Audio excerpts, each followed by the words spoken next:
Muy buenos días, damos la bienvenida un día más a este programa. Buenos días, Señor.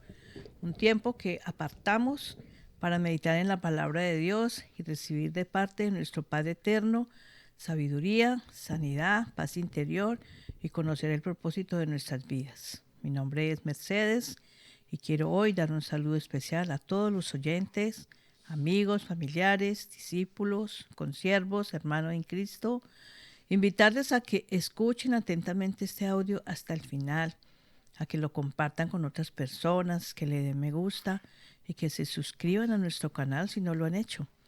Y también puedan dejarnos sus comentarios, preguntas y sugerencias. También si ustedes quieren ayudarnos con sus donaciones, pueden ponerse en contacto con nosotros o dar un clic en el link que aparece abajito en la cajita de comentarios.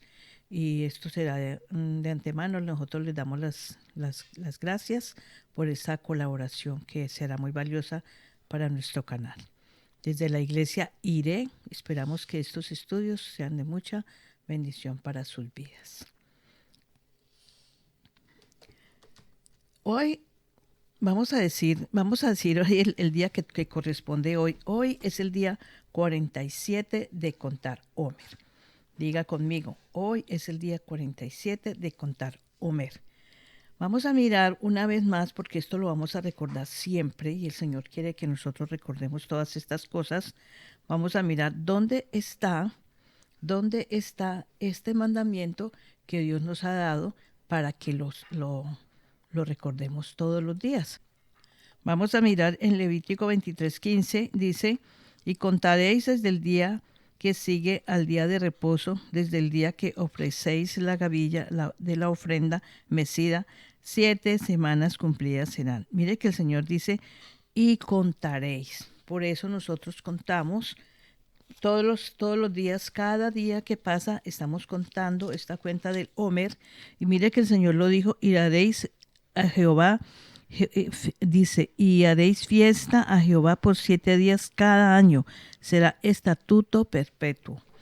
Estatuto perpetuo quiere decir que eso va a ser para siempre. Por eso Dios quiere que nosotros hagamos estas celebraciones y las recordemos para que las personas que llegan nuevas, los nuevos que nacen en las familias, los jóvenes, los niños, todos vayan metiéndose en este conocimiento y puedan saber y entender cuáles son los preceptos que Dios tiene para nosotros y lo que Él quiere que nosotros hagamos. Estamos estudiando en este tiempo, el Señor nos ha dado la oportunidad de aprender algo nuevo, algo maravilloso. Cada día el Señor nos da nuevas oportunidades de mejorar, de crecer, de avanzar. Todos los días tenemos un privilegio de que Dios en nuestras vidas nos enseñe, nos ayude para que nosotros podamos mejorar. Nosotros estamos en proceso. Recuerde que nosotros todavía no hemos llegado a la medida del varón perfecto que es nuestro Señor Jesucristo. Estamos en camino, estamos siguiendo cada paso que Él nos enseñe. Entonces, por eso, cada día que tenemos la oportunidad, debemos aprovecharlo para aprender y para obedecer lo que la palabra nos dice. Estamos estudiando ya en este casi el final de esta cuenta del Homer. Recuerda que estamos estudiando lo que es la armadura de Dios y vamos a leer una vez más para que esto nos quede muy claro. Dice en Efesios 6:10, por lo demás, hermanos míos, fortaleceos en el Señor y en el poder de su fuerza. Vestíos de toda la armadura de Dios para que podáis estar firme contra las acechanzas del diablo, porque no tenemos lucha contra sangre y carne, sino contra principados, contra potestades, contra los gobernadores de las tinieblas de este siglo, contra huestes espirituales de maldad en las regiones celestes. Por tanto, tomad toda la armadura de Dios para que podáis resistir en el día malo y habiendo acabado, estar firmes. Estad pues firmes, dice la palabra. Eh, por tanto, tomad toda la armadura de Dios para que podáis resistir en el día malo y habiendo acabado todo, estar firmes. Estad pues firmes, ceñidos vuestros lomos con la verdad y vestidos con la coraza de justicia y calzados los pies con el apresto del evangelio de la paz. Sobre todo, tomad el escudo de la fe con que podáis apagar todos los dardos de fuego del maligno.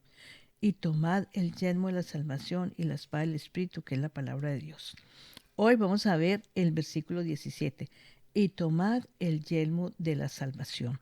Sería muy bueno que si usted no ha escuchado los otros temas, se devuelva un poquito y escuche uno tras uno y para que pueda entender qué significa esta armadura y cómo nos la vamos a poner. En algún tiempo en mi vida yo era una que decía que póngase la armadura, todos los días póngase la armadura. Era una cosa como mecánica que hacíamos, que lo decíamos, y sí, que póngase la armadura y salga de su casa con la armadura puesta.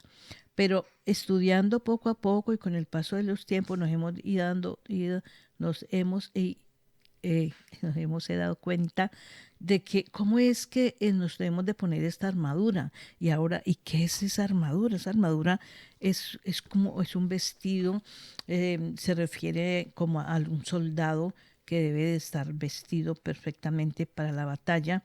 Los soldados en los ejércitos tienen que estar siempre listos. En caso tal de un ataque, los soldados son las personas que defienden un territorio de los enemigos que vienen a atacar y que vienen a matar y destruir. Entonces, ellos tienen que tener unos vestidos especiales para, para presentarse en determinado momento, para defender. Y siempre yo he sabido que los soldados duermen con toda su arsenal, su armadura cerca de ellos, porque en caso tal que haya una voz de alarma, ellos tienen que inmediatamente ponerse en esa armadura y estar listos. Nosotros también tenemos esta posibilidad. Nosotros somos soldados de Dios, somos soldados de su ejército y tenemos que estar listos para la batalla. Ahora, Dios quiere que nosotros recordemos esto porque esto es necesario para nosotros. Primero, para nosotros. Primero nos ponemos nosotros esta armadura. Esta armadura es algo espiritual.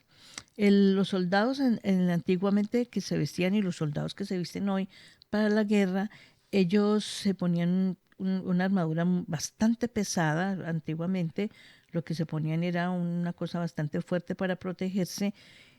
Hoy tenemos nosotros la posibilidad de poner nuestra armadura, pero es espiritual.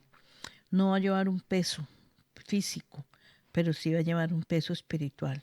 Y vamos a mirar, ya hemos visto algunos y son muy interesantes lo que hemos aprendido en las otras partes de la armadura. Y hoy vamos a mirar algo que es bastante interesante. Hoy hablamos sobre el yelmo. ¿Qué será el yelmo? Eh, el yelmo es como es una parte de la armadura antigua que protegía la cabeza y la cara.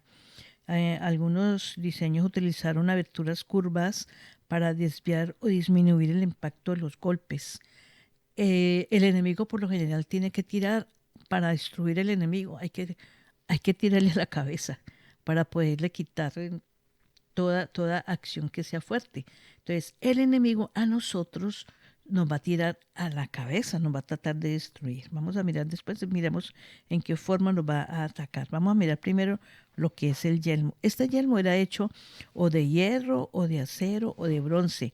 ¿Qué quiere decir eso? Que era bien pesado, por lo menos pesaba 2 kilos, 2,5 kilos. Entonces, imagínese usted ese peso que tenía que ser puesto en la cabeza, que cubría la cara y que solamente tenía unos orificios donde podían mirar y en la boca y de pronto para respirar.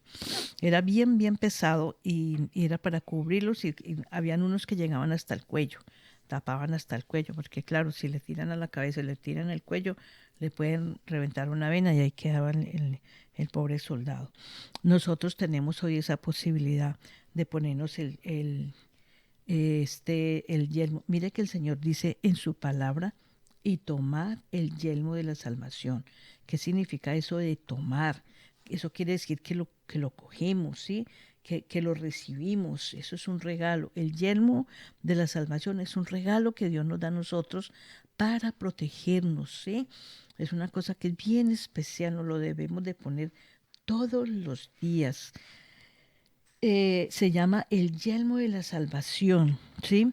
Porque nos protege la cabeza, porque protege la mente, ¿Para qué Dios nos dio esta armadura? Para defendernos. ¿De qué nos vamos a defender? Mire lo que dice el versículo de capítulo 6 de Efesios, el versículo 11, dice, vestidos de toda la armadura de Dios para que podáis estar firmes contra las acechanzas del diablo. Porque no tenemos lucha contra sangre y carne, sino contra principados, contra potestades, contra los gobernadores de las tinieblas de este siglo, contra huestes espirituales de maldad en las regiones celestes. Los soldados sabían por lo general, o saben los de hoy en día, más o menos de qué enemigo se tienen que defender. Sabemos que hay en este momento guerra en algunos países y cada país conoce el enemigo. Sabe más o menos quién es el que lo va a atacar y más o menos saben de dónde viene el ataque. Nosotros tenemos que saber cómo es que nos va a atacar el enemigo. Y mire que aquí dice quién es nuestro enemigo. Como hijos de Dios, como cristianos que tenemos a Jesucristo en nuestras vidas, sabemos que tenemos o debemos saber que nosotros no tenemos lucha contra sangre y carne. ¿Qué significa? Que nosotros no estamos luchando contra las personas. A veces hacemos guerra contra las personas, nos enojamos contra los que nos fastidian, contra los que nos humillan, los que nos maltratan, o los que nos critican, o los que se oponen a lo que nosotros queremos hacer. Y estamos peleando muchas veces con la gente, con nuestros familiares, con el esposo, con la esposa, con los hijos. Estamos peleando con el jefe. Pero no, nosotros no tenemos que pelear con las personas. Tenemos que pelear es contra principados, contra potestades, contra los gobernadores de las tinieblas de este siglo, contra las huestes espirituales de maldad en las regiones celestes. O sea que es un enemigo que no lo vemos, es un enemigo que tenemos que saber que está ahí y que tenemos que conocer cómo ataca y cómo vamos a conocer cómo ataca cuando estamos en la presencia de Dios. Recuerde que hemos visto y sabemos que nosotros tenemos que permanecer en el Señor, porque en la permanencia vamos a aprender cuáles son las armas de nuestra milicia. Las armas de nuestra milicia no son físicas. Nosotros no atacamos con espadas físicas, ni con revólver, ni con escopeta, ni con palos. Nosotros tenemos otra forma de atacar al enemigo, ¿sí? Entonces, nuestra guerra no es física, nuestra guerra es espiritual, un poquitico más delicada, pero si nos armamos de verdad, si sabemos cómo hacerlo, vamos a ser más que vencedores, dice la palabra, ¿sí? En el versículo 12 lo encontramos, este versículo lo debemos de saber muy claro, no tenemos lucha contra sangre y carne, y tenemos en el Señor, nosotros tenemos todas las armas, ¿sí? Cómo trabajar, cómo guerrear. El yelmo es un regalo, sí, y lo tenemos que recibir. Tenemos que tomarlo y tenemos que ponerlo. No es como yo pensaba hace tiempo, que me lo pongo, pero es que, ¿cómo me lo pongo? Sí, lo decía, sí, yo lo decía, pero ponérmelo es otra cosa, ahora una cosa más sencilla, ¿sí? La salvación se recibe voluntariamente. En Juan 3:16 dice la palabra, porque de tal manera amó Dios al mundo, que ha dado a su Hijo unigénito, para que todo aquel que en él cree no se pierda, mas tenga vida eterna. Entonces, ahí es el plan de salvación que Dios tiene para el hombre. Esa es la salvación que Él nos da. Un amor que es inigualable, un amor que no tiene condiciones. Dios nos ha amado de tal manera que dio a su Hijo Jesucristo para que muriera por nosotros. Entonces, eso yo lo tengo que recibir. Eso lo dio el Señor.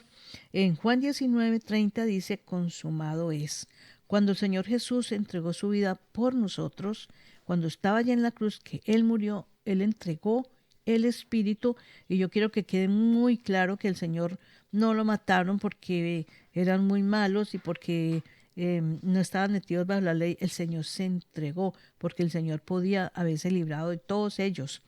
Él entregó su vida para que yo pudiera ser salva, para que usted pudiera ser salva o salvo. Entonces, Él dijo, consumado es, pagó por mí. Entonces ya la salvación estaba hecha. Vamos a mirar una cosa que me parece muy importante.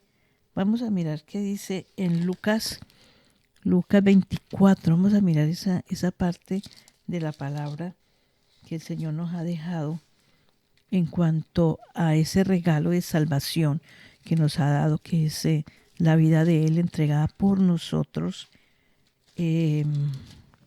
Espérame un momentico, vámonos para Lucas. Creo que lo tengo aquí. Miren lo que dice Lucas. El primer día de la semana, muy de mañana, vinieron al sepulcro trayendo las especies aromáticas que habían preparado y algunas otras mujeres con ellas. Y hallaron removida la piedra del sepulcro y entrando no hallaron el cuerpo del Señor Jesús. Aconteció que estando ellas perplejas por esto, he aquí se pararon junto a ellas dos varones con vestiduras resplandecientes. Y como tuvieron temor y bajaron el rostro a tierra, les dijeron, ¿por qué buscáis entre los muertos al que vive? No está aquí, sino que resucitado. Acordaos de lo que os habló cuando aún estaba en Galilea, diciendo, es necesario que el Hijo del Hombre sea entregado en manos de pecadores y sea crucificado y resucite al tercer día. O sea, encontramos al Señor muriendo en la cruz por mis pecados. Entregamos que Él dice, consumado es, pero ahora lo encontramos que ya vienen y le avisan a aquellas mujeres que fueron al sepulcro que Él había resucitado, que Él había cumplido esa promesa de que Él no iba a quedar muerto para siempre, ¿sí? Entonces, cuando Jesucristo resucita, se completa el plan de salvación, se completa lo que Él tenía previsto para nosotros. Murió y resucitó por mí. Entonces, ahí es cuando Él me entrega a mí la salvación, es cuando Él me llama, que yo recibo de su amor, ya se ha cumplido ese plan de salvación y lo que yo tengo que hacer es, yo tengo que recibirlo. O sea, yo ahora qué tengo que hacer? Recibir esa salvación. Y en esta es la forma como yo me pongo la armadura, cuando yo me pongo el yelmo de la salvación, cuando yo recibo esa salvación, yo me pongo esa protección en mi cabeza, pero ¿cómo me la voy a poner? Porque si yo fuera un soldado físico, me pondría el yelmo, que es en el antiguo tiempo, que sabemos que era de hierro, de acero o de bronce, que era pesado. Si fuera un soldado de hoy en día, los soldaditos de hoy en día se ponen son unas cachuchitas, unos gorritos. Y en estos días yo escuchaba una cosa de esos judíos, los judíos que están ahora en la guerra con este pueblo que los está atacando tan fuerte. Ellos tienen una forma de ponerse eso se llama como un gorro, un sombrero, pero tiene forma como de lo que es el monte. O sea que cuando ellos se meten entre la especie, entre el monte, parece como que fuera una planta más y se protegen. Es una forma de proteger que el enemigo no los ataque. ¿Sí?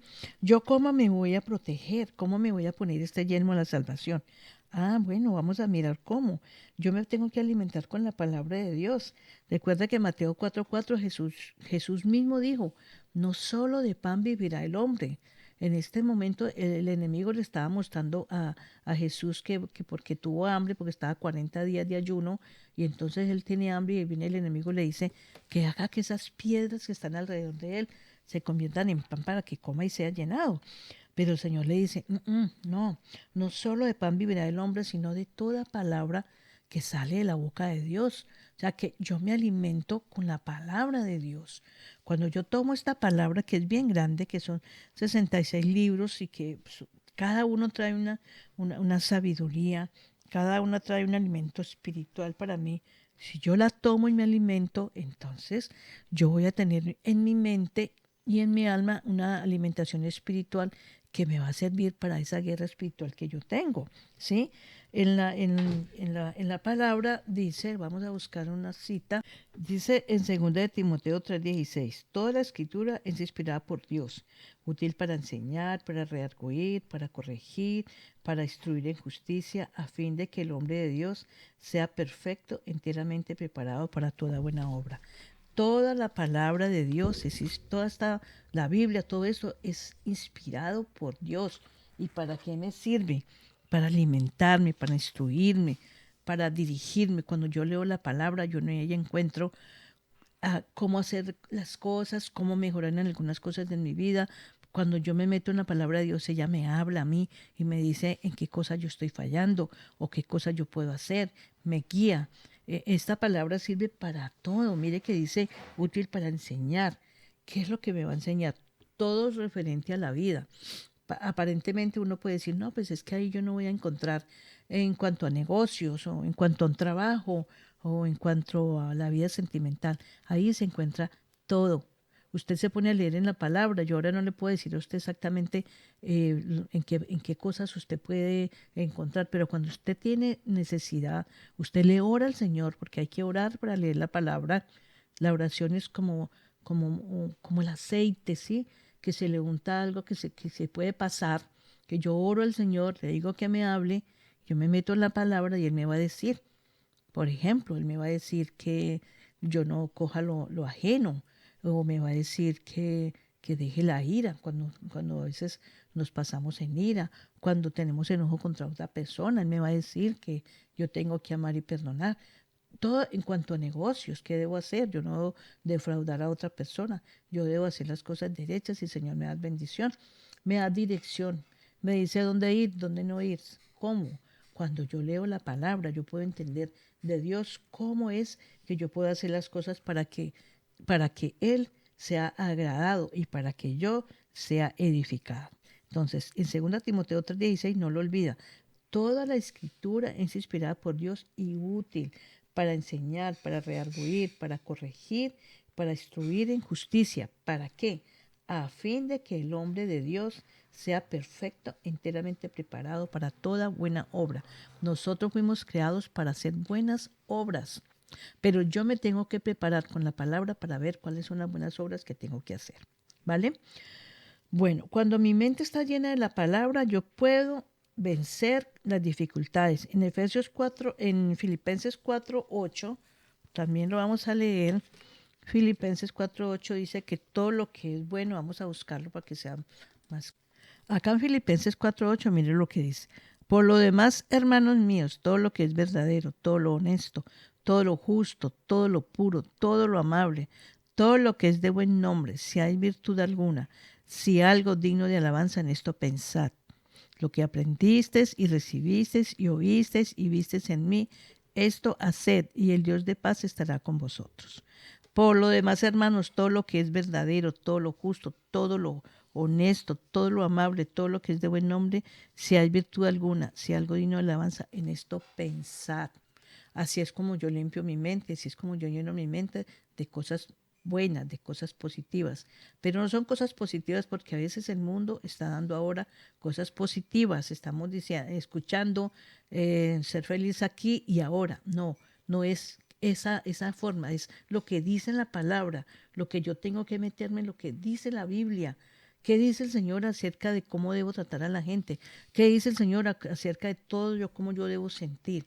Es cuando yo tengo esa palabra en mi vida, entonces mi mente va a ser libre de todas las ataduras, de todos los negativismo que a veces nos llega, no puedo, no quiero, no soy capaz, porque hay gente que a veces le dice a uno, usted no puede, muchos padres le dicen a los hijos, usted no sirve para nada o no va a servir para nada. Cuando a mí me digan todas cosas negativas, anúlelas, rechácelas y venga la palabra que dice Dios. ¿Qué le está diciendo Dios? El Señor me ama, el Señor me fortalece. Contigo, con Cristo yo todo lo puedo. Eso es lo que yo tengo que pensar. Esas son las palabras que tienen que estar dentro de mí. Todo lo puedo en Cristo que me fortalece. Yo puedo hacer las cosas que Dios quiere que yo haga. Yo puedo obedecer. ¿Sí? Esa es la forma como mi mente se va a formar para agradar al Señor. Acuérdese que la mente es un centro de batalla. Allí el enemigo pone el negativo, yo tengo que poner el positivo con la palabra de Dios. Ahora, después de que mi mente está llena de cosas buenas, de cosas positivas de la palabra de Dios, de lo que Dios quiere de mí, ¿sí? Tantas cosas que Dios dice que, por ejemplo, Dios me dice a mí que yo soy real sacerdocio, nación santa. El Señor me dice que siempre va a estar conmigo, todos los días estará conmigo. Cuando yo estoy convencida de todas estas cosas, entonces yo puedo hablar esas cosas, ¿sí? Yo puedo hablar de Cristo. Vamos a mirar otras partes donde dice. Vamos a mirar qué dice Colosenses 4, del versículo 2. Perseverar en la oración, velando en ella con acción de gracias, orando también al mismo tiempo por nosotros para que el Señor nos abra puerta para la palabra, a fin de dar a conocer el misterio de Cristo, por el cual también estoy preso para que lo manifieste como debo hablar. Yo debo orar al Señor y si otras personas oran por mí, sería muy bueno para que el Señor nos abra nos abra, dice, puerta para la palabra. Nosotros somos los encargados de llevar el Evangelio a las naciones. Cuando yo lo he recibido, cuando yo lo he puesto en mi vida, entonces ahora yo lo puedo ir a llevar. Dice, para que lo manifieste como debo hablar. Yo tengo que tener sabiduría cómo hablar a las personas de Cristo. No a todo el mundo se le puede hablar de la misma manera. ¿Cómo yo sé a quién hablarle de tal manera y cómo yo sé hablarle a otro de tal manera? Eso me lo da Dios. Cuando yo estoy en su presencia, Él me forma, Él me dirige y Él me da. Cuando yo hable la palabra, cuando yo estaba en la presencia de Dios y me encuentre con una persona, Dios pone en mí cómo hablarle, cómo decirle. Hay personas a las que hay que hablarles del juicio, a otras personas a las cuales hay que hablarles del amor, otras personas hay que hablarles de la disciplina. Entonces, ¿yo cómo sé eso? Cuando estoy en la presencia de Dios y salgo y me encuentro con las personas a las cuales le voy a hablar, ahí sale la palabra. El Espíritu Santo me enseña, me dirige y me guíe cómo debo hablar a aquellas personas sobre la palabra de Dios. Dice también la palabra que nosotros debemos, que aquí mismo en el versículo 6 dice, sea vuestra palabra siempre con gracia, sazonada con sal, para que sepáis cómo debe responder a cada uno. Es esa palabra que salga de mi corazón, sazonada con sal. Recuerde que la sal sirve para sazonar y para preservar. Entonces mi palabra al mundo perdido tiene que venir como sea sazonada con la presencia de Dios para que los perdidos puedan recibir esa salvación que yo ya tengo. Recuerde que no todos van a recibir esta palabra, pero yo debo decirla, yo debo abrir la boca. Hay una parte en la Biblia que dice que instes a tiempo y fuera de tiempo. Yo siempre tengo que hablar la palabra a las personas, a mi familia, a mi jefe, a las personas que tengo cerca, porque aquellas personas, hay muchos que están perdidos y no ha habido quien les hable. Entonces, si yo tengo el mensaje de salvación, si yo me he puesto el yelmo de la salvación, si tengo mi mente llena de los pensamientos de la palabra de Dios, protegida de mi misma guerra interior, entonces yo puedo hablar la palabra y puedo traer otras personas para que reciban esa salvación que yo tengo ya en mi vida. Yo soy responsable de que el mundo sea salvado, porque yo voy a hablar la palabra de Dios por doquier, que salga de mí mensaje de salvación. No que salgan de mí malas palabras. A veces no salen, a veces no tenemos amor, sobre todo cuando vienen contra nosotros guerra. Recuerde una vez más, nuestra guerra no es contra las personas, nuestra guerra no es contra la gente, nuestra guerra es espiritual. Así que luchémosla de esa manera espiritual. Meditemos en la palabra del Señor. Cuando la meditamos, cuando la ruñimos, cuando la pensamos, cuando la cantamos, cuando la vivimos, entonces vamos a ser una luz para el mundo. Nosotros somos una luz que el Señor nos ha puesto. Y dice la palabra que no es una luz para estar escondida, es una luz para que ilumine por todas partes por donde vamos. Bueno, hasta aquí llegamos hoy. Espero que sea de gran provecho esta palabra y que usted se cubra, que se cubra su cabeza hoy con la palabra de Dios. Vamos a orar. Padre Celestial, te amo, muchas gracias por tu palabra, gracias porque por ese amor que nos has tenido, nos has dado esa salvación tan grande, maravillosa. Gracias por haber entregado a tu Hijo Jesús. Gracias, Señor, por haberte entregado por nosotros, por habernos dado la salvación. Gracias por darnos los pensamientos de victoria, pensamientos de vida, pensamientos de paz. Gracias por liberarnos, por santificarnos, por poner en nosotros cada día, Señor, esa semilla para que crezca en nosotros tu amor, tu gracia, tu perdón y asimismo podamos llevar el mundo, Señor, al conocimiento de tu verdad. Te pedimos que nos uses, que podamos ser luz en casa, en el trabajo, en la calle, donde estemos. Ayúdanos a ser luz. Perdónanos cuando de nosotros nos sale paz, cuando de nosotros nos sale vida. Y ayúdanos cada día, Señor, a hablar tu palabra, cada día a hablar de tu amor, cada día llevar ese yelmo puesto, Señor. Y así mismo nosotros podamos ser luz para los perdidos, luz para nuestra familia, luz para nuestra casa. Te alabamos, te bendecimos, te damos gracias, quedamos en tu presencia con la unción de tu Santo Espíritu en el nombre de Jesús. Amén.